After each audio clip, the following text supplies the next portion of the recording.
got all the options here for you. Get ready for running, get out in the van, cue the music.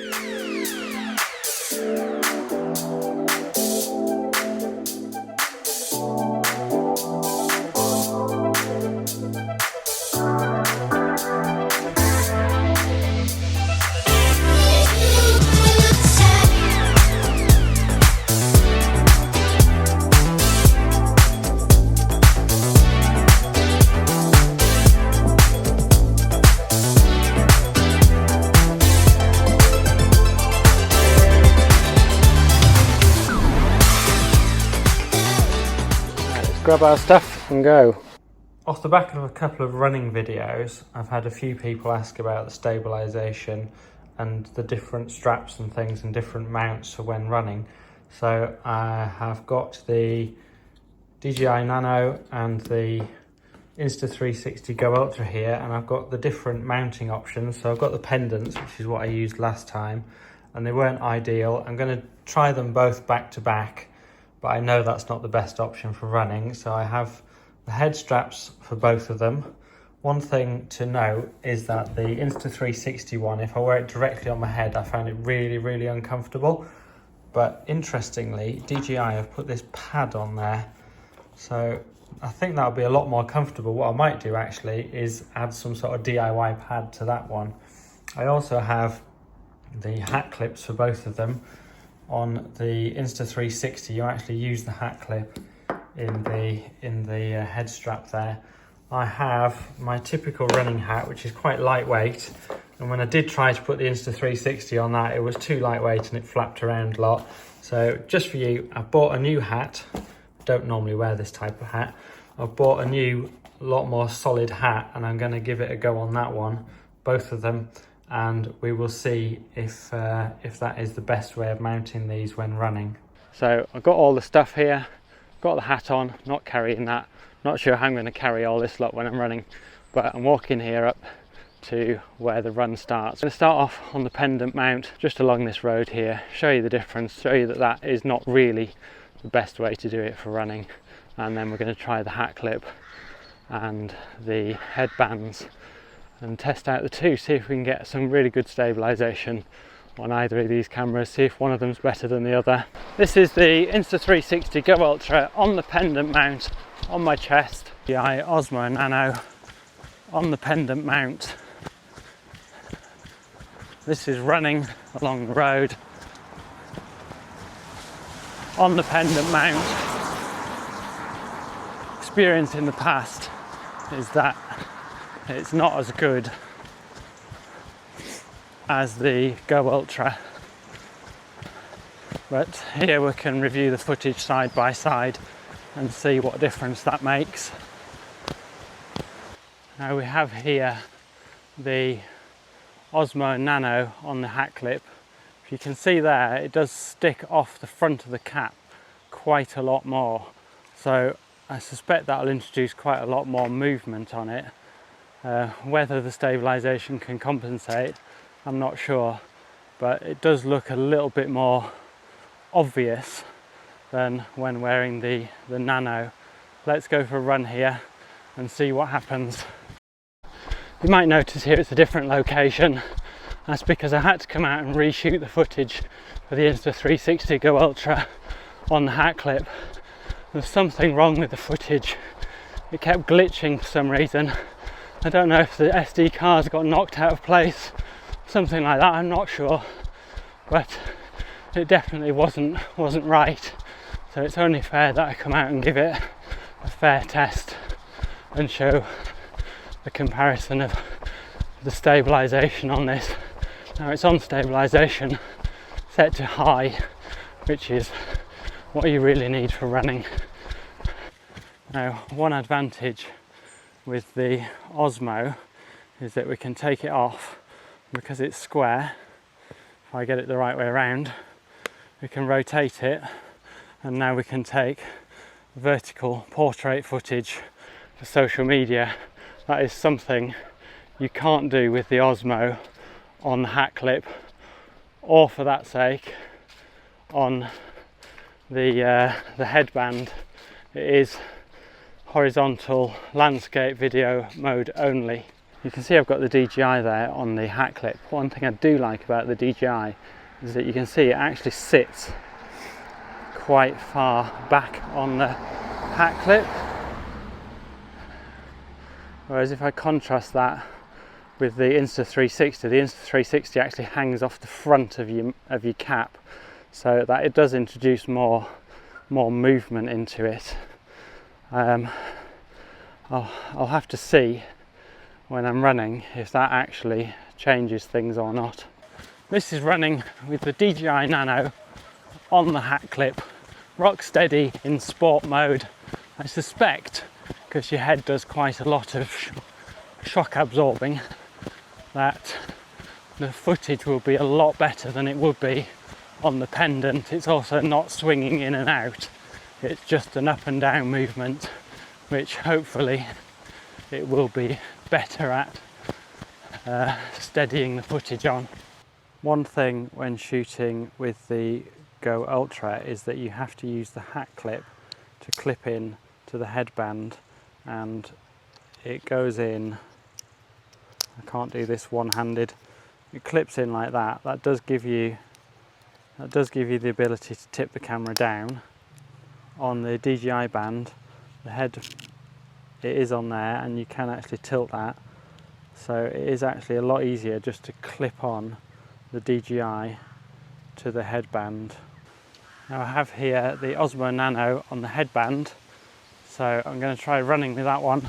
This in theory should probably produce the most stable footage because there isn't that leverage of it sticking out of the cap. Now I know some people will put their cap on backwards and put the clip onto the back of the cap. I'm afraid not American. Sorry Americans. I'm afraid I'm not like that. I don't like wearing my cap backwards, so definitely not something I would be doing. I don't think I'd be wearing this headband either, to be honest. I think for me, the way I'd wear this headband is over the top of a hat or on another cap. I can feel the pressure of this headband on my forehead. It definitely wouldn't be comfortable wearing for a long period of time, which is where the DJI have put that soft pad on, and it will be a lot more comfortable for longer term use, wearing directly onto your head. We can tilt this all the way down and show my legs running, which might be quite a nice view from now and again. Even I could peer over the side of a bridge, but that's slightly scary.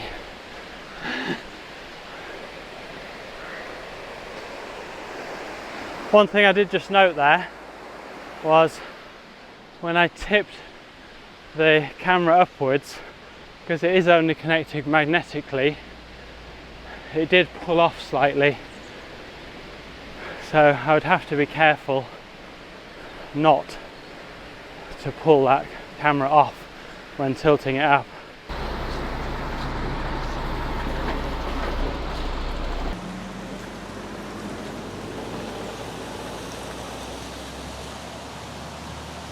Because it is using the hat clip, again, we can turn the Insta360 to vertical portrait mode video. That is something you cannot do on the Osmo Nano. Now got the DJI Osmo Nano on the headband. Immediately, comfort levels are 10 times the Go Ultra. I could wear this all day and not feel uncomfortable with it, whereas I was wearing that for 3-4 minutes and it was already starting to get quite painful on my forehead. It's definitely the Go Ultra you have to wear over a hat or something, or perhaps, as I said, I'll add some sort of DIY padding into it. Now, one thing to note is this actually clips in with the magnetic clip, so it is incredibly secure. It's not going to fall off. I don't think the Go Ultra will fall off.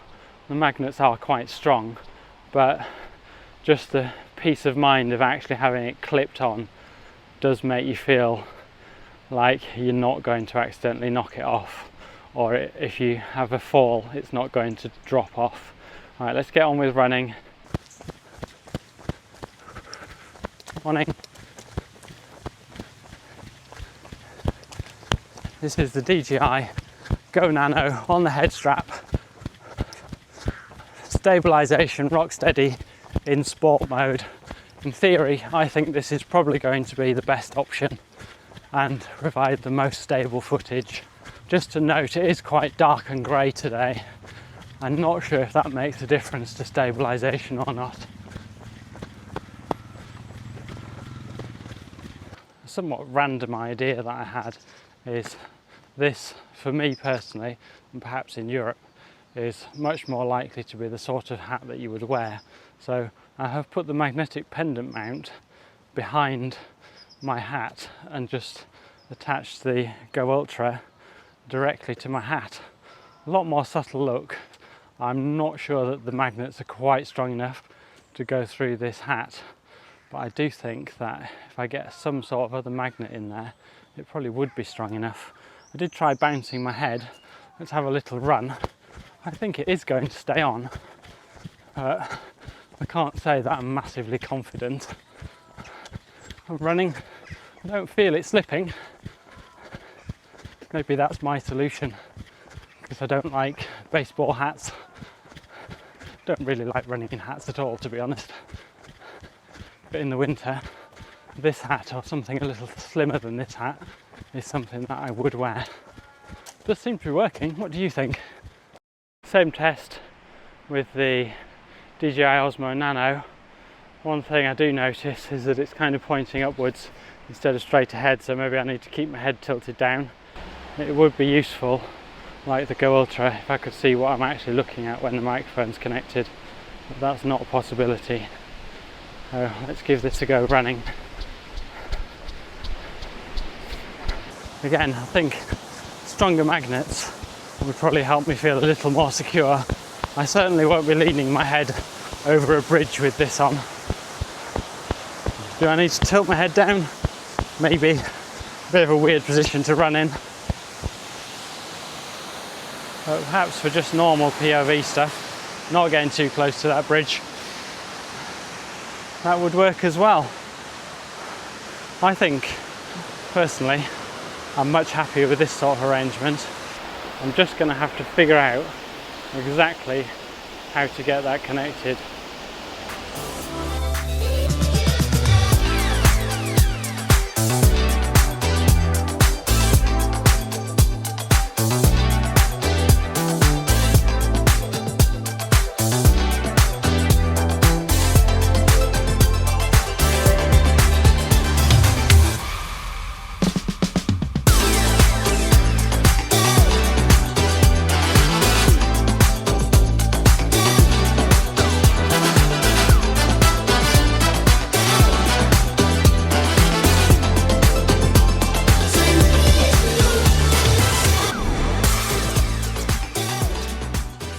So there we go, side by side of all three methods of mounting each camera to yourself when you're doing POV stuff, specifically for me, running.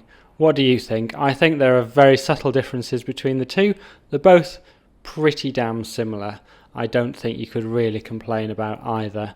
The only thing is the pendant mount is obviously, if you're running, not the way to do it. It just doesn't work, so it's going to be the hat. The best way by far that I found was the headband, although it is a little bit weird wearing a headband when you're running. So if you feel a little bit self-conscious, probably not the ideal way. I think I'm going to develop my method of using my beanie hat and come up with something to go on that, so it's a little more subtle and you don't look like a complete fool when you're doing it.